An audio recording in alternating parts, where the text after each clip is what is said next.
Брайан Гарсия туралы 10 дерек. Райан Гарсия 1998 жылы 8 тамызда туған американдық кәсіпқой боксшы.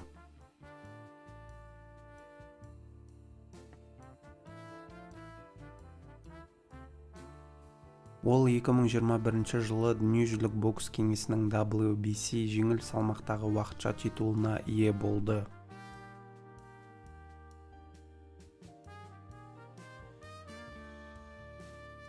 Гарсия боксты 7 жасында бастады және бір күні 2016 жылғы Олимпиадада құрама штаттардың атынан шығуды армандады. Ол 15 дүркін ұлттық әуесқой чемпион болды және 215-15 әуесқойлар рекордын жинады.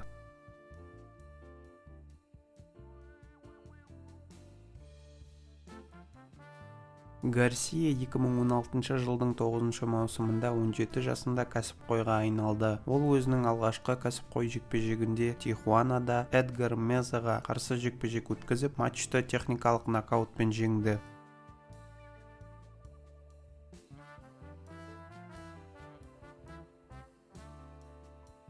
Golden Boy Promotions компаниясымен 2016 жылдың қарашасында келісімге қол қойды. Оскар де ла Хойя Гарсияның 2016 жылдың 17 желтоқсанында форумдағы Смит Хопкинс жеңіл салмақтағы басты жарысында дебют жасайтынын хабарлады. Гарсия жекпе-жекте екінші раундта нокаутпен жеңді.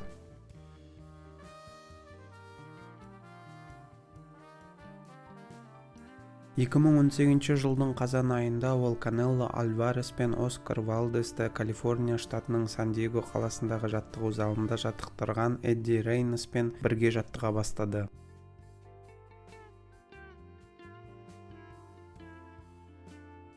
Екі мың 19 жылдың қыркүйегінде Гарсия Golden Boy Promotions компаниясымен жаңа 5 жылдық келісім шартын ұзартты.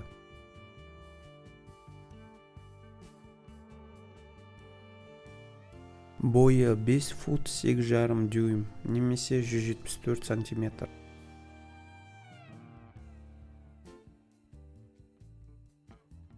Кәсіпқой бокстағы рекорды: барлығы 26 жекпе-жек, 24 жеңіс, 20 нокаутпен жеңу, 1 жеңіліс, 4 төрешілер шешімімен ұтқан, 1 болмай қалды деп есептелген жекпе-жек.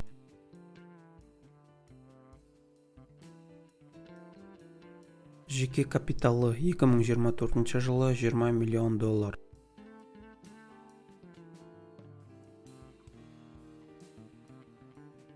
Назарларыңызға рахмет.